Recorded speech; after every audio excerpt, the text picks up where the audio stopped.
Okay,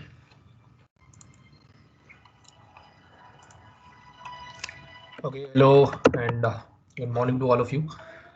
So today we will start till now we have done, I think, yeah, we have done totally the subnetting part. Okay, so there are some concepts that are there for the subnetting part. So I'll explain you about that.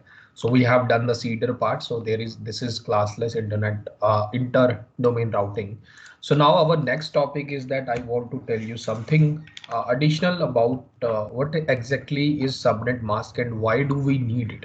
Okay, so you already know that what is the advantage of subnet mask in the routing table. If you remember, the entries was here was written the network ID, here was written the subnet mask, and here was written the interface part. Okay, so now you already know this, but still just for the revision part, I'm telling you that when you got sorry for that, uh, I don't know why it is getting differently.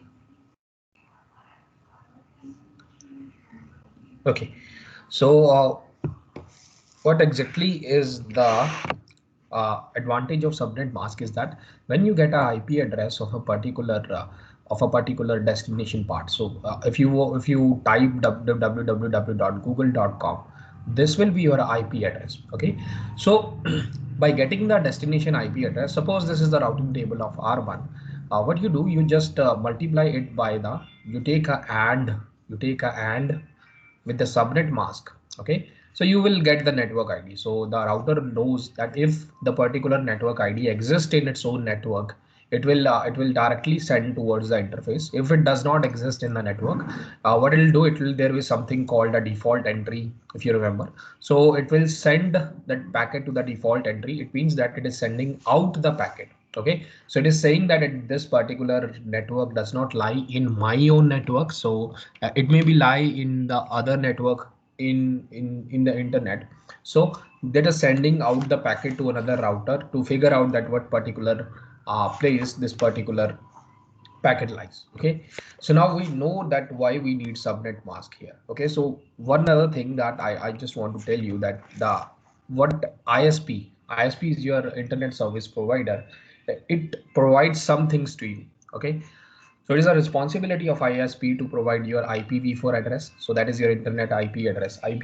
Another one is the default gateway address is also set by your ISP. Okay, so it means that uh, because it may be possible that you are one IP in a subnet or in a network. Okay, because you already know that there the network exists that is taken care by the ISP, and ISP can also take consideration. ISP can divide the network into many parts. Okay, so into many subnets, because ISP has taken what you say has purchased a particular network from the government or from other sources, because because the spectrum is only available with the government. So the ISP can only brought something from the government. So I'm saying that ISP like BSNL and Airtel and other service providers, they have taken some network addresses from the government, and what they can do is they can arrange it. Okay, so suppose if it is in a town like Uttar Pradesh, so they can divide this particular whole network into areas like Greater Noida, and other things. Okay, so that is why I'm saying that they should provide you the gateway address. If the packet does not lie in their own network, the packet will send on the gateway address. Another thing is that they also provide you the subnet mask. Okay, so that is the main thing here. Okay, another thing is that server, you already know that it converts the IP address into numeric IP address. Okay, so it converts the alphabet IP address into numeric IP address. Alphabet IP address mean www.google.com, but actually the IP address will be something like this, like a number. Okay,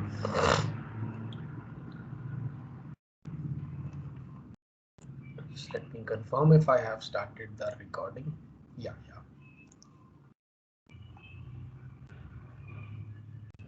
Now, now Why are the ISPs providing you a subnet mask? Okay, so you may be thinking that if I have a sub IP address, I can directly generate a subnet mask. But by only getting an IP address, you will not be able to generate a subnet mask, because it is possible that you are a part of a subnet. Okay, so you cannot know that actually how many SID bits are available or allocated to you. So that is why the ISP has the responsibility to provide you a subnet mask here. Now, another advantage of using a subnet mask is that, suppose I'm taking a scenario here. Now, your suppose this is a particular network. So this is your own network. In there are many hosts that are connected to it. And suppose this is your internet. Okay. So in the internet, there are many hosts. Suppose this is A, this is B, and there are many hosts connected to it. There are this particular network is again connected to another network, something like that. Okay. So I'm just calling this particular part internet, and I'll just call this particular part as a local. Okay, so now it is possible that when you want to send, suppose this is a router, sorry, there is no router. Okay, so now what happens is that when you are standing at here, when you want to send some packet, you always send the packet to router.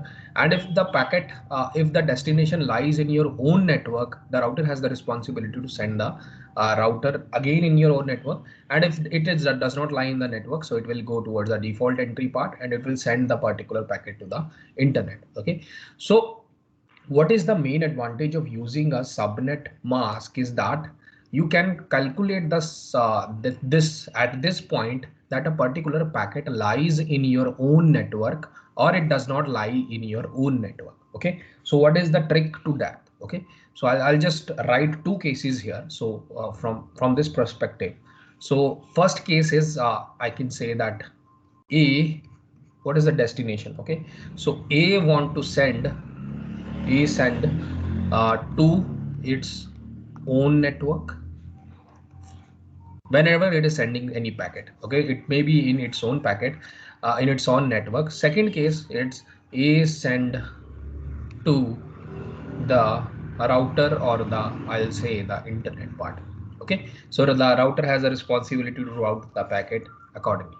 Okay, so now the main concern is that if a particular packet lies in my own network, I want to save the hassle of going to the router and again the router decide and it will again send it to back. Okay, so I want to save this particular, I will say, overhead part. Okay, so if a particular destination address lies in my own network, I do not want to send this particular part to a router. Okay, so if I know that it is connected to my own network, I can directly send it to that without the needing of any external help. Okay, so now how can you decide it? Okay, so the basic procedure is again same. So you are sending here, suppose you are sending here, and there is some if you are sending here, if you are standing at the source machine, that is A. Okay, so I'm saying that the source machine is A and the destination machine is B. It means a destination machine here means that the destination MAC address. Okay, so it means that www.google.com lies here. Okay, so it may be possible that you do not want to communicate with the internet, or you do not want to communicate to a server, to a machine that does not lie in your own local network. Okay, so that can also happen. Okay, in that case, what can happen is that in this particular, you are standing here. Now assume that you are standing here from the point of view of E. Think about it. You are standing, you will see everything from A's point of view. Keep that in mind. So this is your router R1. Okay, so now when you are standing at source machine, that is your A, you can take the internet address of the source machine, that is internet address of A, and then you can take the subnet mask. Okay, so subnet mask will also be available to you. Okay, so now with the help of this, it will be able to calculate the network ID. Okay, so you already know now network ID of A according to the point of view of A. Okay, so that is why I am again writing it so you do not get confused. So this by performing a AND operation here, you will get a network ID. You already know this. Okay, so this is we have done in the subnetting part that you can calculate it out. Okay, so now because you are standing at A here and an internet address, IP address and the subnet mask of A is available to you. Okay, so there is nothing other than that. You can get the network ID of A, that is the source machine, according to A. Okay, so I'm just writing it, network ID of A according to A. Why I'm saying according to A? Because you are standing at A. Okay. Another thing is, now you are standing at A. Can you calculate the network ID of B here? Okay. So it is not possible, but still say I have the destination IP address. Okay, so that is clear because at the network layer you have two things, that is source IP address and destination IP address. Okay, so destination IP address in this case, if you are communicating with google.com, so you have the destination IP address. Okay, so this is IP address. So DNS has the advantage. DNS has the responsibility to convert this destination IP address into numbers. Okay, so it means that you have the IP address. So I'm calling this a IP address. Okay, so IP address of the destination machine, if you're standing at A, you have it. Okay, so I'm saying that I have the destination address of B. Okay, now I do not have the subnet mask of B. I cannot know about this particular part. I would not know about, I cannot even know about the what is the subnet mask of this B because I'm standing at A. Okay, so if I go into the network with the help of some process, I can get to know about, but no, I'm only standing at A. I want to calculate the subnet or network ID part. Okay, so what I do, I'll just take again the same thing. I'm taking the subnet mark that is available to me, that is subnet mask of A, because I'm standing at here. Okay, so I'm again calculating the network ID part here. So network ID of B that I calculated according to the A part because I'm calculating it here. Okay, so again understand this. This is very important point. Network ID of B according to A. Okay, so now it is very clear from this point of view. Now you have calculated the network ID of A and you have calculated the network ID of B. That is according to A. If they are both equal, okay, so this is now the main concern here. Okay, so if they are both equal, you can directly say, so if I say network ID of A according to A is equal to the network ID of B according to A, if they are equal, you can say that the packet that you have to send, then send it in your own network. There is no need to send it outside. There is no need to send out. But if the network ID of A according to A is not equal to the network ID of B according to A, so it means that you have to send it that is not present in the in network. You have to send it to the router. Okay, so now everything here that is done is logically. Okay, so why it is done it logically? If you think about it, because I'm standing at a source machine. Okay, source machine, I have available these two particular addresses. Okay, so if I have available these if I have the availability of these two addresses, I can calculate the network ID part. Okay, so I can calculate the network ID of this particular local network. Okay, so now another is that if I have the destination part as well. Okay, so suppose if that destination lies in my own network. Okay, so if this destination lies in my own network, if I take the again, if I add it with the subnet part, I will get the same network ID. Okay, so this is just based on the logic part. Okay, so logically if you think it, because if it lies in my own network, if I take a subnet, if I take a AND with the subnet mask, I will get the same network ID. So it means that this particular destination part does lie in my own network. There is no need to send it to another router and just increase by just increasing the router part, or by just increasing the burden of router. Okay, so now I'll take example to make it more clear. Suppose in example I have given, so just take anything. So I'm just taking 192.168. Suppose this is the IP address of the A machine, 192.168.1.10, something like this. and you can take the subnet mask. So it is also given to you because at the source machine, both of these things are available to you. So suppose it is given to you like 255.255.255.128. Okay. In a similar way, the source IP address. Okay. So the destination IP address is also given to you because it will be available to you if you want to access www.google.com. So you know the IP address. Okay. So suppose it is something like 192.168. Point 1.130, something like that. Okay, so if you're seeing here, it may lie in the same network because it is 1.10 and it is 0.130. Unless otherwise it is not divided into many subnets here, because by the subnet you can understand it is only divided into two subnets. Okay, so if you understand it, it is 128. 128 means that only one bit is used. Okay, because it's a class C address. Okay, so there is no class. This is classful addressing here because slash notation is not given to you. So if you, I'm just I'm just giving you extra information. Okay, so from your you can easily see. I will also calculate it also, but still you can easily see that it can lie in the, if from this particular subnet mask you know that one bit is reserved. Okay, so when one bit is reserved, it means the subnet is divided into two parts. Okay, so first part will contain 0 to 128 and the second part will contain 128 to 255. Okay, so from this you can also tell that this does not lie in the same network because this 10 lies in subnet 0 and this particular 130 lies in subnet 1. Okay, so from this you can also conclude that, but just follow the procedure. Okay, so I'm just telling you a different thing that if you understand everything you can directly calculate it out, but still there is a procedure exist for this, and the procedure is you take IAA and take SA and you AND it. Okay, so I'm representing AND with that. Okay, so what is IAA here?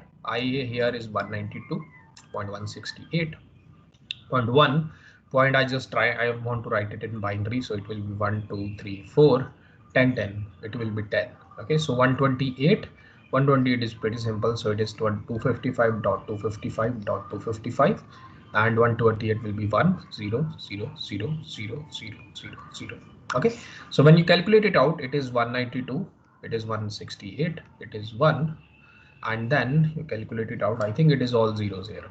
Yeah. Okay, so take a AND off with it, you will get all zeros. So the result is 192.168.1.0. So this is the network ID of A according to A. In the similar way, take this one now.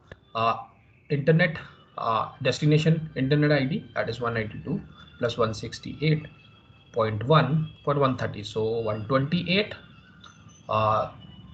64 32 16 64 32 16 8 4 2 1. Okay, so I think that will be 130. Yeah, 130. Now I have to take it with the subnet mask that is available to me. Okay, so everything is that I'm calculating is it's from a point of view. Keep that in mind, a point of view. Okay, so now I'll take the subnet mask. It is 255.255.255. Here it will be 128. So it is 1000000. Okay, so when you calculate it out, it will be 192.168.1, and if you calculate it out, this is 1000000. Okay, so it is actually 192.168.1.128. Okay, so this is again network ID of A, oh sorry, network ID of B according to A. Okay, so it is not equal. So if you're seeing here, they are not equal to each other. So that is why I can say that the destination IP address does not lie in my own network. Okay, so it can you can easily calculate it out. You can easily calculate it out by just looking at the subnet part here. Okay, so when you look at the subnet part, it means only one bit is used. One bit is used because if you take a look about all the concept that we have earlier studied here, you can think about it that this is a class C address. Okay, so by default you will get a subnet mask of 255.255.255.0 because the class C, there are 24 ones. Okay, so you already know this. 24 ones will be there, but here this is a class C address and it is not 255.255.0. Here it is 128. So it means one bit is used as a SID part. Okay, so if one bit is used as a SID part, it means it is divided into two parts. So you already know that division bit, it will contain from 128 and from 127 and then from 128 to 255. Okay, something like that. Okay, so you can easily figure it out that 10 will lie in this particular network and 30 will lie in this particular network. So they do not lie in the same network. Okay, so now I'll also show a little bit of example that is also asked in a very interesting gate question here. Okay, so this was very good question. So because we all know the concept, but actually we are not able to implement it. Okay, so now I'll just show you a question that will open up new thinking about it. Okay, so now in the gate they are giving you two IP addresses to two subnet masks. Okay, suppose it is given to you like this. Okay, it's a very interesting question. Just take a look at it so you will understand it better. So I try to solve as many questions as possible because you get to know about these things. So suppose it is something like 200.1.2.10. So this is the actual question, and it is subnet mask that is given to you is 255.255.255.128. Okay, another one is that internet address of B is also given to you, that is 200.1.2.69, and another one is subnet mask of B is also given to you. Okay, so that is 255.255.255.192. Okay, so if you're seeing here, uh, do, two things are given to you. Okay, so you can calculate first A point of view, then you can calculate B point of view. Now you will see that the point of view of A will be different from the point of view of B, because if you're seeing here, the subnet mask is different here. So according to A, the network is divided into two subnets, but according to B, the network is divided into four subnets here. Because if you're seeing here, it's a class C address and two bits are used as a SID part. Okay, so that is why they both of them has different point of view. Okay, so that is what I want to show you. Okay, so just see here. So again, according to A, I'll calculate A point of view. Okay, so according to A, I'll first calculate A point of view. Wait a second.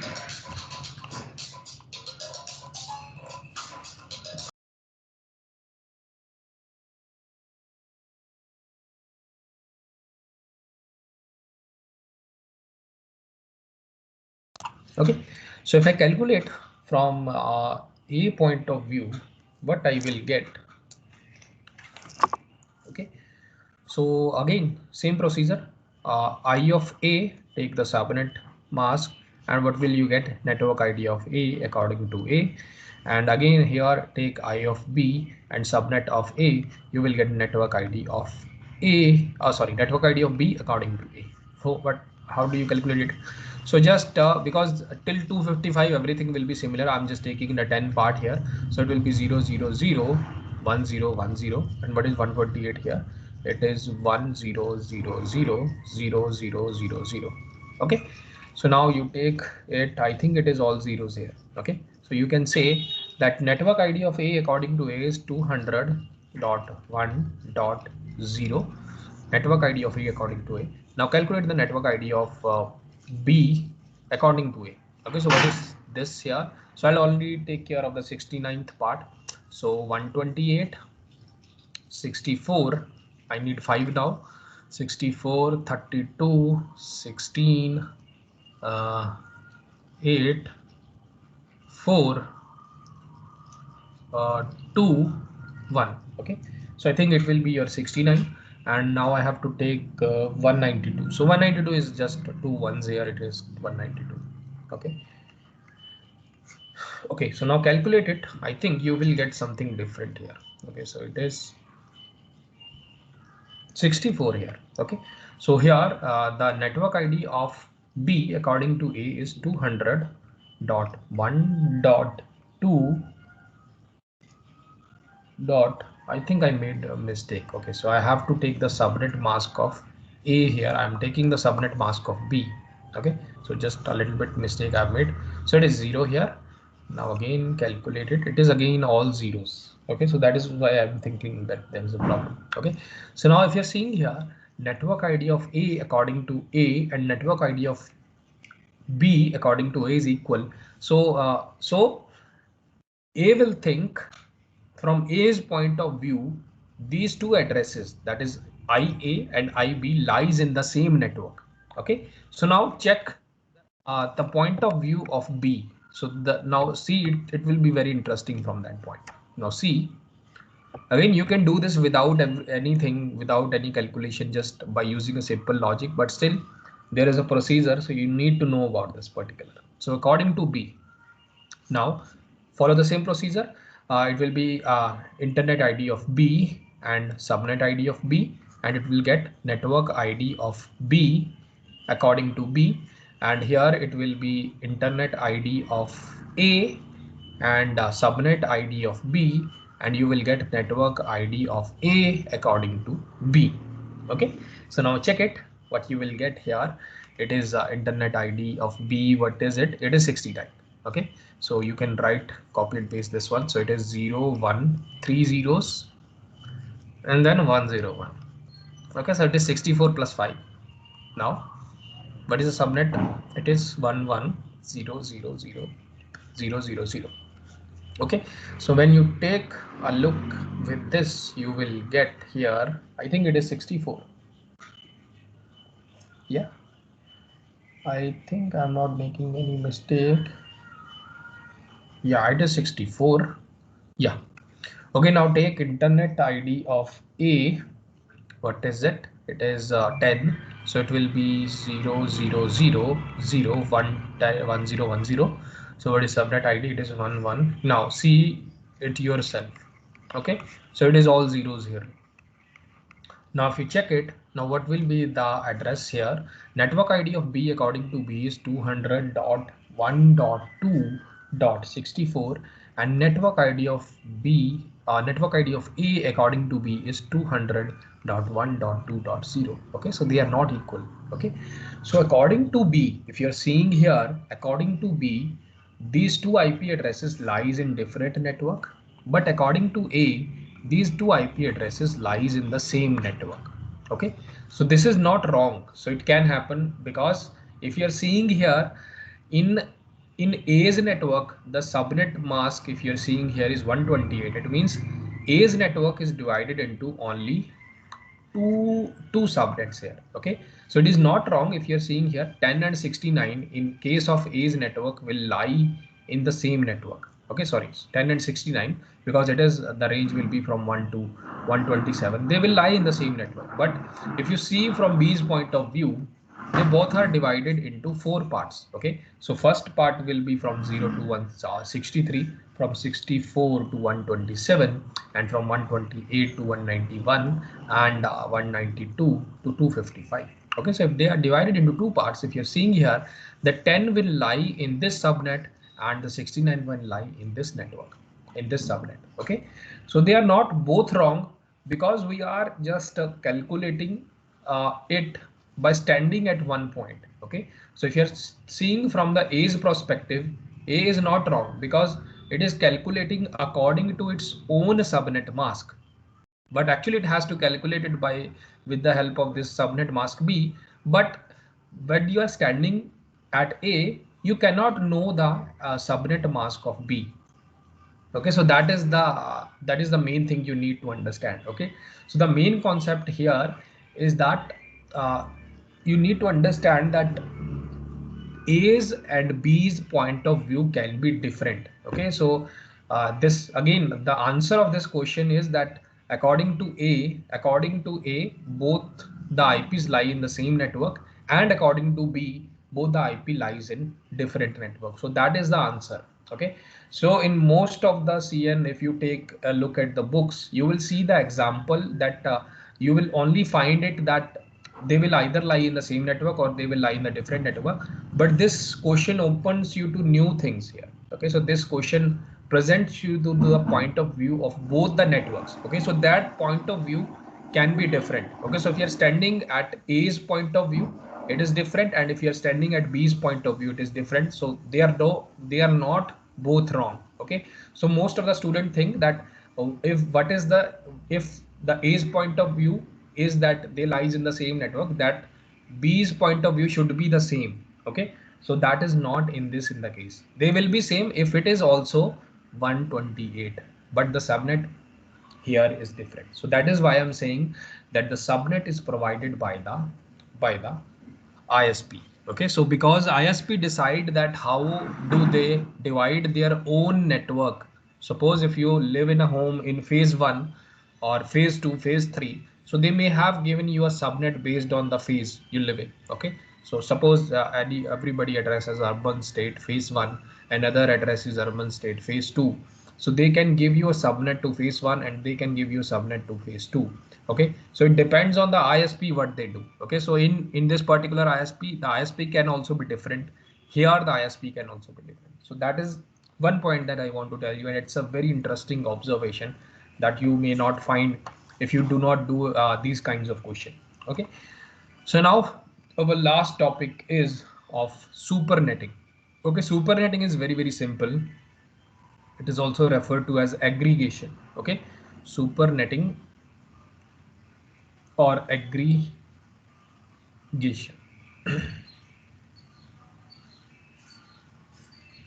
Okay, so now it is very simple. Now what is subnet? Subnet is just dividing the one network into smaller subnets. Now what is supernetting? It is combining the subnets into a bigger network. Okay, combining the networks into big network. It is known as your supernetting. Okay, so why we need a supernetting here? Okay, so I'll just explain you a simple example that you may have seen. This is your router, and in this router you may have given different subnets here. Okay, so you already know, so it's already divided into 4 parts. This is your router, this is your network. Sorry, I should not represent it with this.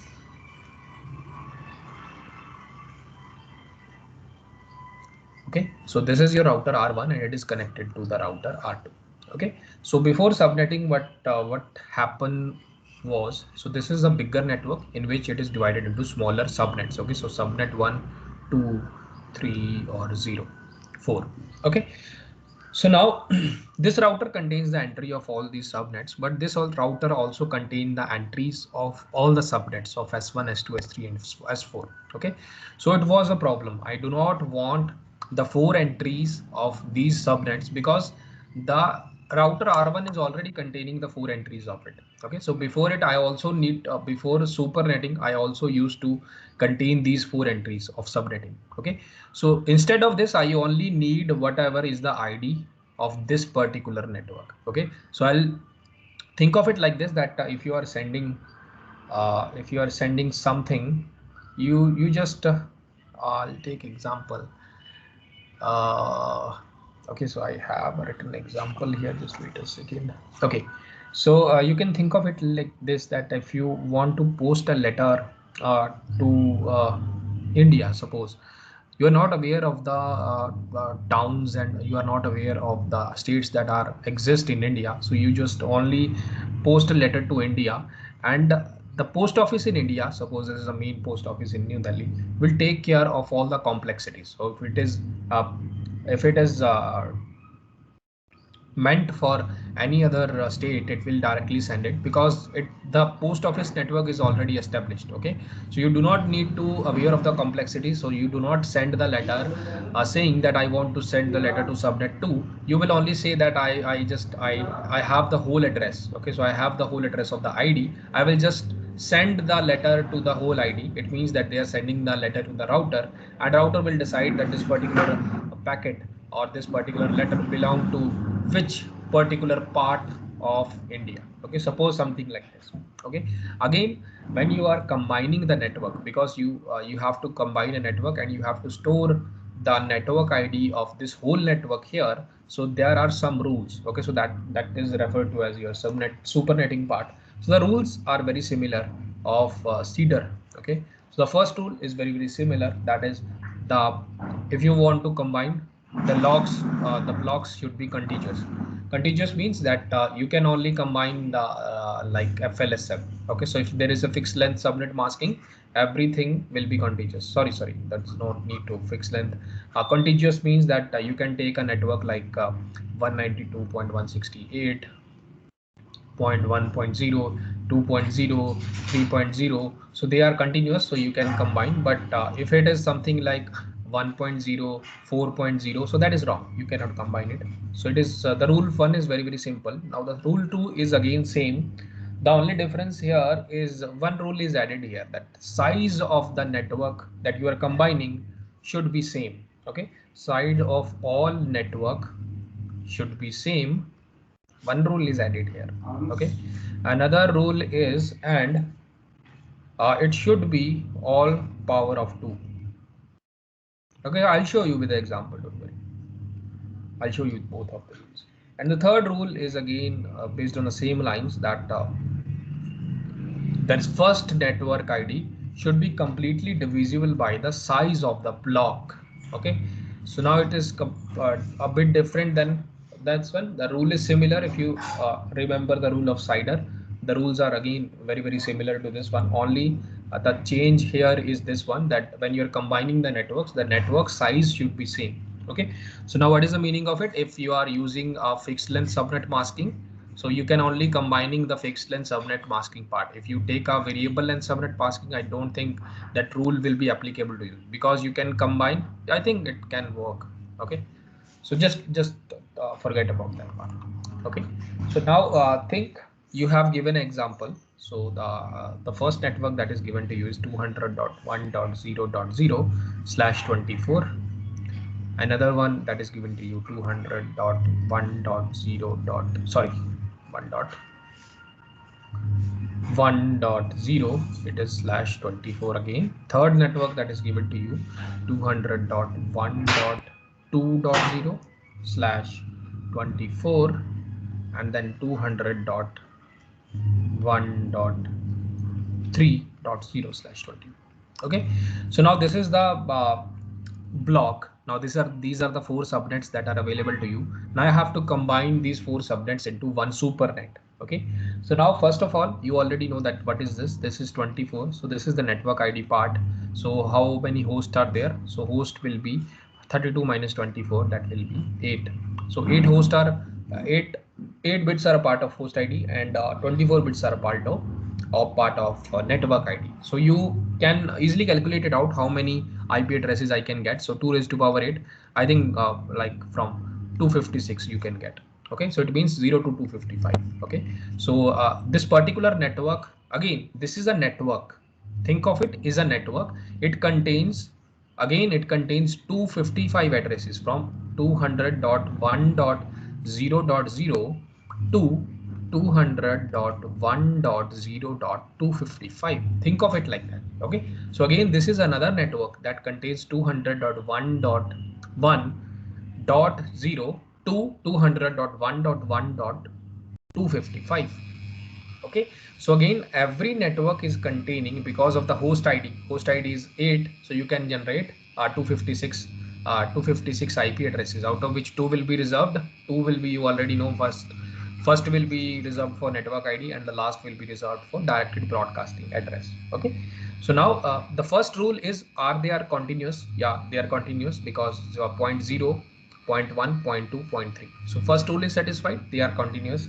And the second rule is that the size of all network should be same. Okay, so if you calculate it out, the size of all network is 2 raised to power 8. Okay, so size of first network is 2 raised to power 8, second is also 2 raised to power 8, third is also 2 raised to power 8, the fourth is also 2 raised to power 8. Size of all should be same, and it is also it is in the power of 2. So both of the condition are true.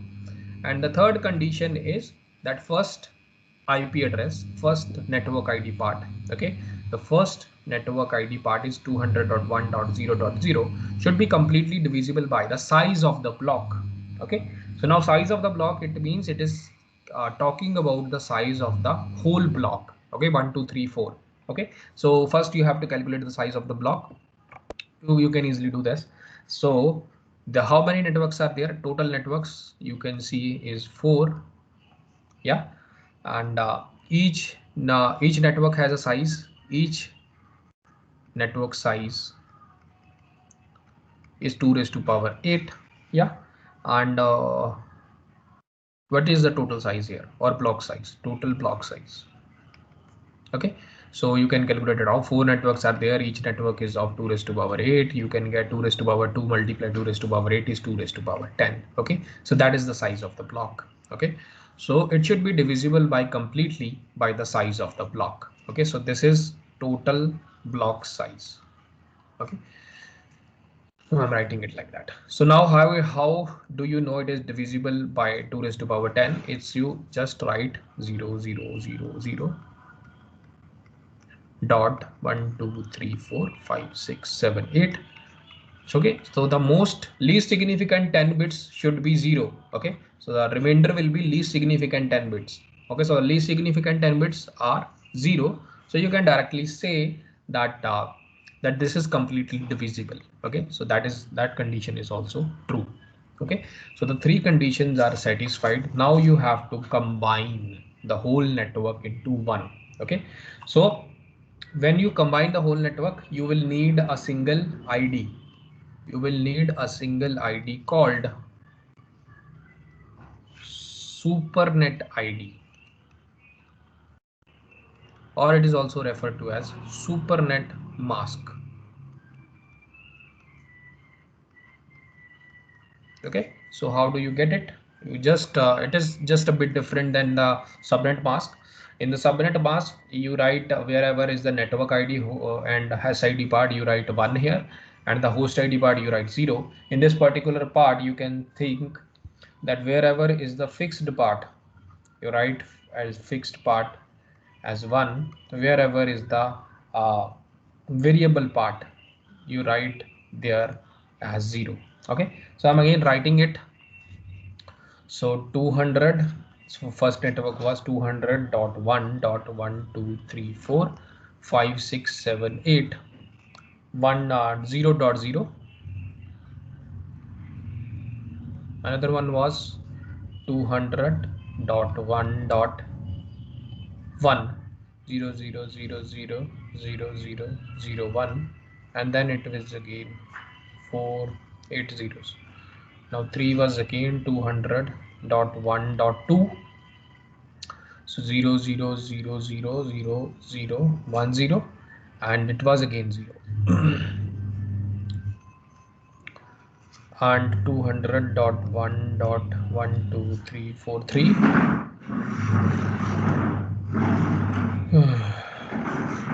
Okay, so from here, what is the fixed part? Okay, till here everything is fixed. If you're seeing here, from here you're seeing here, it is the variable part. Okay, so this is your variable part, this is your fixed part.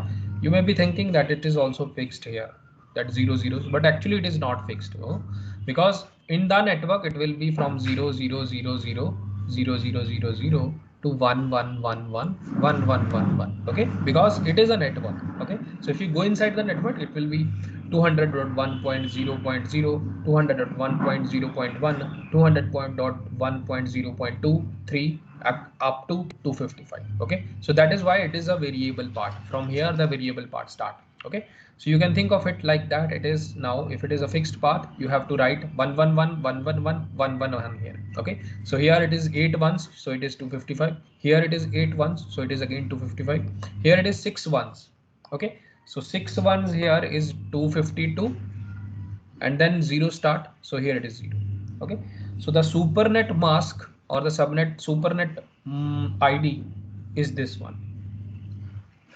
Okay, so now what you have to do, you just only have to in the routing table R2, so this one I'm talking about, this one, what is the entry in now in R2 will be, the R2 entry will be very similar. This will be network ID, subnet mask, SuperNet mask I mean to say, and interface. Suppose this interface is A.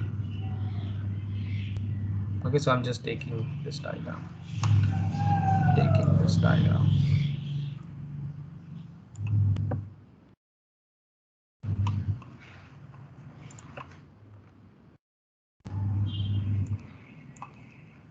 Okay, so what is the network ID, or network ID is the ID of the first network, that is 200.1.0.0.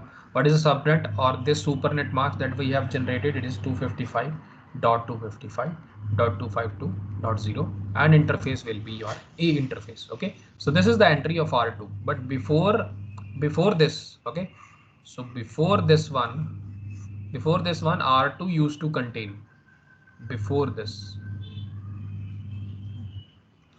the R2 entry table contains something like this. Okay, so it was 200.1.0.0, 200.1.0, sorry, 1.0, 2.0, 3.0. So this is your network ID.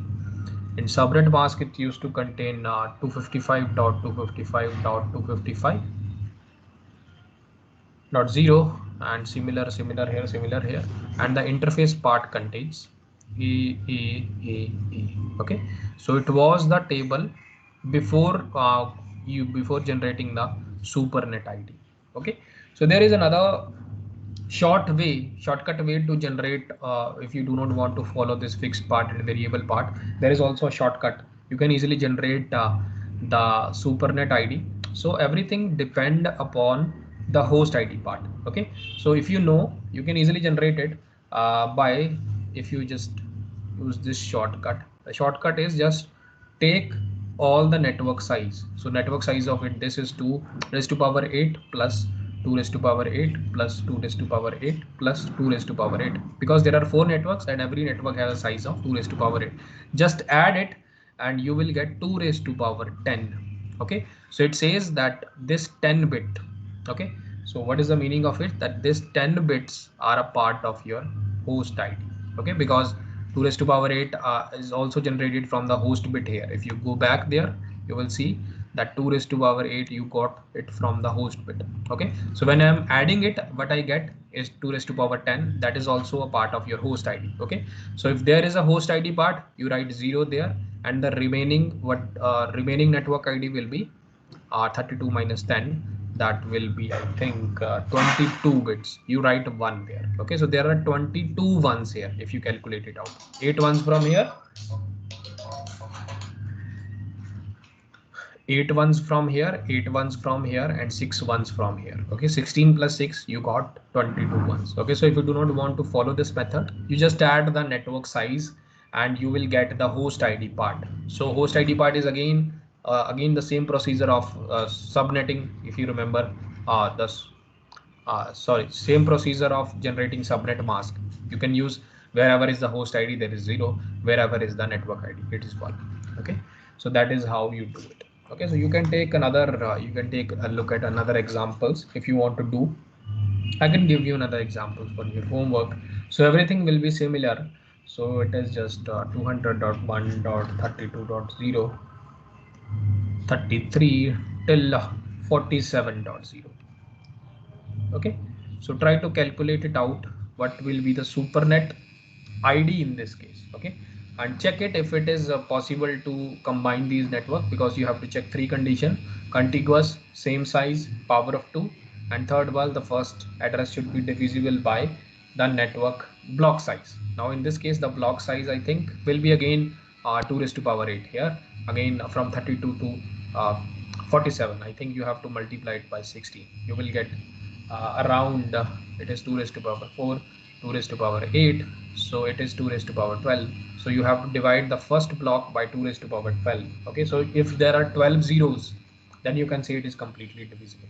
Okay, okay, so with this, your supernet ID or subnetting or everything regarding the sub network addressing. Okay, so IP addressing, I would like to say, everything about IP addresses is completely done. Now we will start in the next lecture with routing. Okay, so I'll talk about routing in the next lecture. If you have any doubt, let me know. So I have a question, but not regarding today's lecture. May I ask? Yeah, please. Okay, so sir, like if there's a device on my local network, let's say on a Wi-Fi, so and I want to ping it, like to ignore sense whether it is connected or not. So can I ping it on a specific port? Like, is it this any specific port on the Wi-Fi router? or is it generalized? Okay, so the pinging service is basically generalized. Actually, Like, the sir, like, let me tell you my goal. My goal was to find all the devices connected to my present Wi-Fi network. Mhm. So if I want to achieve that, so on which port do I send the request? You cannot send it by using a command prompt. You have to open, if you have a router, if it is of a company's router like Cisco, they have a admin address. Okay, there Okay. you can go towards the DHCP server, and it will show you that how many devices are connected to your network. Okay, so it's a So, sir, completely like we process. cannot do it like this, that we make a program or something Yeah, similar. you can do it, but it will follow a principle of DHCP. Okay, so I have not told you about that. Okay. So, sir, like, is there any specific port which you can tell me, like port 80 or something? Actually, but because only your PC have ports, the router does not have any ports, so that it Okay. will be difficult for us. But there is a way around it also. I Okay, can sir. tell you if I have a time, I will also tell you about this one. Sure, sir. Okay. Thank you. Okay, so you can move on to the next lecture. Thank you for listening.